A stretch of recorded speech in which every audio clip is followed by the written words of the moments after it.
Il existe un niveau de force mentale et physique qui te rend presque invincible. Et aujourd'hui, tu vas découvrir comment un homme y est parvenu il y a 400 ans, et comment toi aussi, tu peux atteindre ce niveau.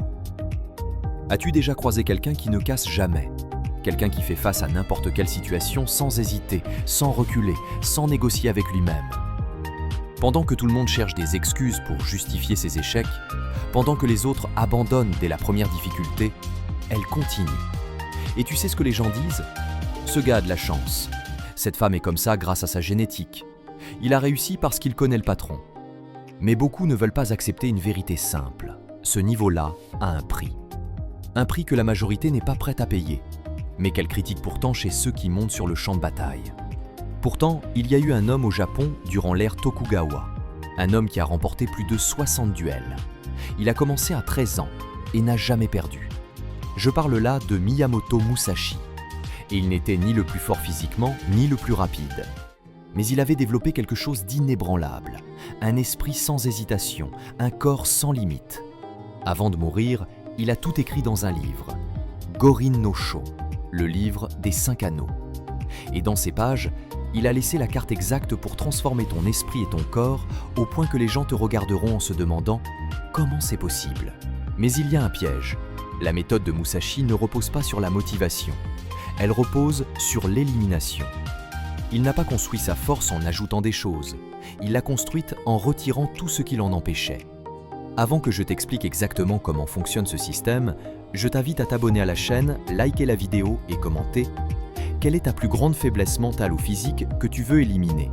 Ça aide énormément la chaîne et j'adore lire vos messages. Merci pour ton attention. On commence. Chapitre 1. Le réveil. L'histoire d'aujourd'hui commence avec un homme, Lucas. Ingénieur, 32 ans, marié, 2 enfants. Une vie normale, des problèmes normaux. Mais Lucas avait un problème bien particulier. Il était faible. Pas seulement physiquement, mentalement aussi. Chaque matin, il se promettait de faire du sport. Il a pris 3 abonnements à la salle, annulé 3 fois. Il commençait un régime le lundi, le brisait le mercredi. Il promettait de se lever tôt, puis appuyer 7 fois sur snooze. Toujours le même schéma, intention forte, exécution faible.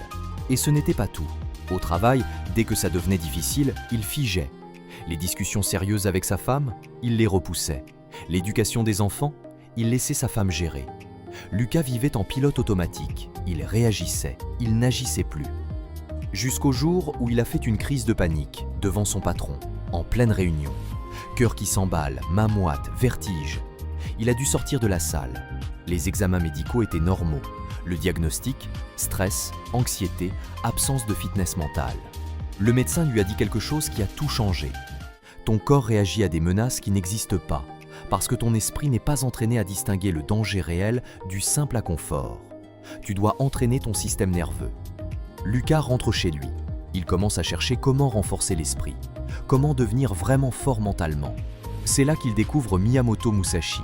Et surtout, il découvre que Musashi n'a pas écrit un livre de philosophie. Il a écrit un manuel de guerre appliqué à la vie. Chapitre 2. Le principe d'élimination. La première phrase qui frappe Lucas dans le livre des 5 anneaux est étrange. N'aie aucune préférence, ne dépend d'aucune arme particulière. Incompréhensible au début. Comment devenir fort sans préférence? Comment maîtriser quelque chose sans en dépendre? Puis Musashi explique. Ta force ne peut pas dépendre de conditions parfaites. Si tu ne peux t'entraîner que quand tu as du matériel, tu es faible. Si tu ne peux méditer que quand il fait silence, tu es faible. Si tu ne peux te concentrer que quand tu es reposé, tu es faible. La vraie force, c'est la capacité à agir dans n'importe quelle condition. Musashi s'entraînait avec des sabres en bois, en métal, 2 sabres, 1 sabre, sans sabre. Sous le soleil, la pluie, le froid, la chaleur, jour, nuit. Pourquoi? Parce que l'ennemi ne t'attend pas pour être prêt. Lucas réalise qu'il est l'exact contraire. Productif uniquement au bureau, sportif uniquement s'il a bien dormi, alimentation saine uniquement si sa femme cuisine. Toute sa discipline dépendait de l'extérieur. Alors il applique la méthode Musashi. Il élimine les dépendances. Il commence simple, des pompes, pas d'équipement, pas d'horaire, juste son corps et le sol.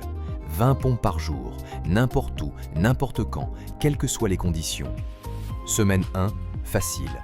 Semaine 2, douleur. Semaine 3, déplacement professionnel. Semaine 4, grippe. D'habitude, c'était le moment où il abandonnait, mais cette fois, il se souvient. La pratique continue quelles que soient les circonstances. Hôtel, pompe dans la chambre. Grippe, 10 au lieu de 20. Plus d'énergie, 5, mais jamais 0. Chapitre 3. Eijo Shin, l'esprit immobile. À 40 jours, Lucas fait ses pompes automatiquement, mais son esprit est toujours chaotique. Stress du travail, problème d'argent, peur de décevoir sa famille. Physiquement plus fort, oui. Mentalement, toujours fragile. Il découvre alors le concept que Musashi considère plus important que toute technique de combat. Eijo Shin, l'esprit du quotidien, l'esprit qui ne change pas. Musashi écrit « Au moment du combat, ton esprit doit être le même que lorsque tu bois du thé. Pas d'excitation, pas de peur, juste présence. » Comment rester calme quand quelqu'un veut te tuer? La réponse de Musashi est brutale par sa simplicité. Tu entraînes ton esprit à ne pas réagir. Tu ne supprimes pas la peur. Tu deviens quelqu'un qui n'a plus besoin de réagir à la peur. Lucas essaie. Dès qu'il sent l'angoisse monter, dans les embouteillages, en réunions stressantes, en disputes, il respire, observe la sensation, sans réagir. Simple en théorie, torture en pratique. Mais un jour, ça marche. Son patron se met à lui hurler dessus devant tout le monde. Avant, sueur, panique, paralysie. Cette fois, peur ressentie, reconnue, puis silence intérieur. Il répond calmement. Sa voix ne tremble pas, ses mains ne bougent pas. Le patron est déstabilisé.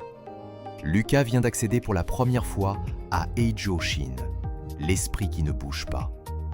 Un neuroscientifique de Stanford explique « Observer ses émotions sans réagir modifie littéralement l'amygdale.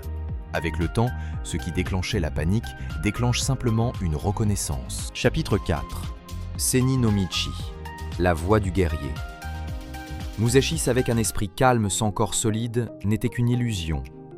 Tu peux avoir le contrôle émotionnel parfait, mais si ton corps ne suit pas, tu perds.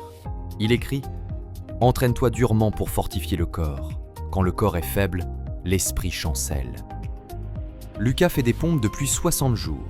Il est plus fort, oui, mais il n'a jamais testé son corps dans l'extrême. Il s'entraînait jusqu'à la limite, puis au-delà. Alors Lucas se lance un défi fou.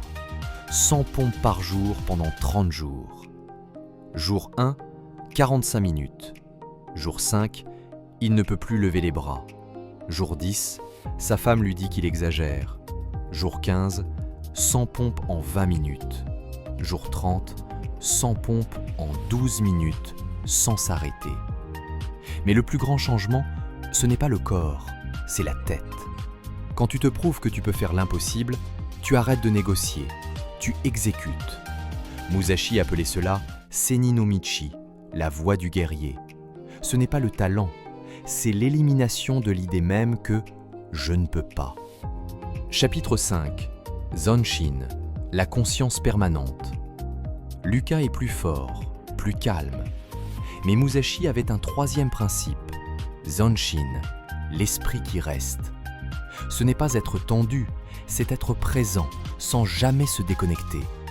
Beaucoup gagnent une bataille, puis meurent en célébrant.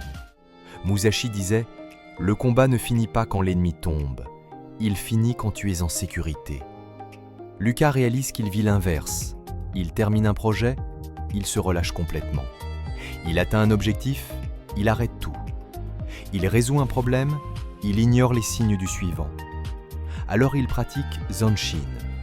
Après ses pompes, au lieu de s'effondrer, il reste debout 30 secondes, conscient. Après une réunion difficile, au lieu d'attraper son téléphone, il respire 1 minute. Petit détail, impact immense. Quand tu restes présent après l'action, tu intègres la leçon. Quand tu te déconnectes, tu la perds. En 90 jours, tout change. Les gens au travail remarquent « T'es différent, t'as l'air plus présent, plus rien ne t'atteint. » Sa femme est encore plus directe. « Qu'est-ce qui t'arrive? T'es devenu quelqu'un d'autre ?» Elle avait raison. Chapitre 6. Fudoshin, l'esprit inébranlable. Le vrai test arrive au jour 105. Réunion urgente. La société fait des coupes. Lucas est licencié. Avant, panique, sueur, spirale mentale. Cette fois, choc, reconnaissance, puis calme. Pas de réaction, pas de montée d'adrénaline, juste présence. D'accord, quel est le délai? Le patron est stupéfait. 30 jours? Désolé Lucas. Merci. Il retourne à son bureau, travaille normalement. Les autres licenciés crient, appellent en larmes, paralysie. Lucas est calme, pas parce qu'il s'en fiche, mais parce qu'il a développé Fudoshin, l'esprit qui ne bouge pas. Musashi écrivait « L'arbre reste immobile, non parce qu'il n'y a pas de vent, mais parce que ses racines sont profondes. » Les racines de Lucas étaient profondes. En 30 jours, il obtient 3 offres d'emploi. Il choisit la meilleure, plus 40% de salaire. Ceux qui ont paniqué, toujours au chômage 3 mois plus tard. Un psychologue sportif qui accompagne des athlètes olympiques dit « La différence entre ceux qui performent sous pression et ceux qui s'effondrent, ce n'est pas le talent. C'est le temps passé volontairement à affronter l'inconfort. La résilience n'est pas innée, elle se construit, répétition après répétition. » Chapitre 7. Yo, la stratégie du vide. Musashi avait un dernier principe, le plus subtil. Yo, la stratégie de l'absence. Il écrit « Au combat, ne cherche pas à gagner, cherche à ne pas perdre. » Ça semble identique, mais ça change tout. Chercher la victoire, tu t'exposes, tu t'ouvres, tu risques trop. Chercher à ne pas perdre, tu restes entier, sans faille, sans ouverture. Lucas applique cela à son nouveau travail. Il n'essaie pas d'impressionner, il ne cherche pas à briller. Il évite simplement les erreurs, ponctuelles, fiables, pas de drama, pas de promesses impossibles. 3 mois après, promotion. Son patron lui dit « Tu n'es pas le plus brillant, mais tu es le plus fiable. » Et la fiabilité bat le génie. C'est ça, yo. Tu n'as pas besoin d'être le meilleur. Tu dois juste n'avoir aucune faiblesse exploitable. Chapitre 8. Sutemi. Abandonner le soi. 6 mois après le début de son parcours, Lucas est méconnaissable. Mais il reste un dernier obstacle, la peur intérieure. La peur que tout s'effondre s'il arrête un jour. La peur que sa force soit fragile. Il tombe alors sur le dernier concept de Musashi, Sutemi, l'abandon du soi. Peu avant sa mort, Musashi écrit « Je ne regrette rien, je ne crains rien, je ne désire rien. » Comment atteindre ce niveau? En cessant de s'identifier aux résultats. Tu n'es pas tes succès, tu n'es pas tes échecs, tu es la pratique, continuellement. Lucas fait alors le geste ultime. Il arrête de compter les jours, il arrête de célébrer, il arrête de poster sur les réseaux. L'entraînement continue, la méditation continue, la discipline continue, mais sans ego, sans validation, sans peur de perdre ce qu'il a construit. Parce qu'il comprend enfin, on ne peut pas perdre ce que l'on est, seulement ce que l'on possède. Et là, un phénomène étrange arrive. Les gens commencent à éviter Lucas, pas parce qu'il est arrogant, pas parce qu'il est agressif, mais parce que sa présence dérange. Quand tu élimines la peur, l'hésitation et le besoin d'approbation, tu deviens un miroir. Les gens voient en toi tout ce qu'ils ne sont pas, et ça fait mal. Chapitre 9. La transformation totale. 1 an après avoir commencé, Lucas n'était plus Lucas. Il n'avait pas changé de personnalité, il avait simplement retiré tout ce qui était inutile. Il n'essayait plus d'être discipliné, il était incapable de ne pas l'être. La pratique n'était plus une activité, c'était son identité. Musashi appelait cela Kenzen Ichi. L'épée et le zen ne font qu'un. Tu ne médites pas, tu es méditation. Tu ne t'entraînes pas, tu es entraînement. Quand on lui demandait « Comment tu fais pour être si discipliné ?» il répondait « Je ne suis pas discipliné. J'ai juste éliminé les parties de moi qui voulaient abandonner. » La force mentale et physique, ce n'est pas ajouter des choses. C'est enlever tout ce qui t'empêche d'être toi. Tu ne te motives pas pour respirer. Tu ne forces pas ton cœur à battre. Pourquoi? Parce que c'est essentiel. Quand la discipline devient aussi naturelle que respirer, tu atteins ce niveau qui fait peur. Celui où les gens se disent « ce n'est pas humain. Et ils ont raison, ce n'est pas humain. C'est le potentiel humain réalisé. Musashi est mort seul, dans une grotte, en écrivant. Pas d'argent, pas de titre, pas de followers. Mais il avait ce que personne ne pouvait lui enlever, la maîtrise totale de lui-même. Ces derniers mots, je ne regrette rien. Combien peuvent dire la même chose? La question n'est pas comment Musashi a fait. La vraie question est pourquoi ne le fais-tu pas? Tu as accès aux mêmes connaissances, les mêmes 24 heures par jour, le même corps humain. La différence n'est pas la capacité, c'est la volonté d'aller jusqu'au bout. La volonté d'éliminer tes dépendances, de pratiquer jusqu'à ce que la pratique devienne identité, d'abandonner tout ce qui n'est pas essentiel. Ce niveau de force mentale et physique n'est pas pour tout le monde. Pas parce qu'il est impossible, mais parce qu'il est inconfortable. Et la plupart préfèrent le confort à la capacité. Mais si tu es arrivé jusqu'ici, tu n'es pas la plupart. Alors maintenant, qu'est-ce que tu vas faire de cette connaissance? Si tu apprécies cette vidéo, abonne-toi, active la cloche et lâche un like. Et dis-moi en commentaire, quelle est la première dépendance que tu vas éliminer? Quelle est la première faiblesse que tu vas transformer? Souviens-toi, la force qui fait peur aux autres est la seule force qui vaut vraiment la peine d'être construite. Merci d'avoir regardé jusqu'au bout.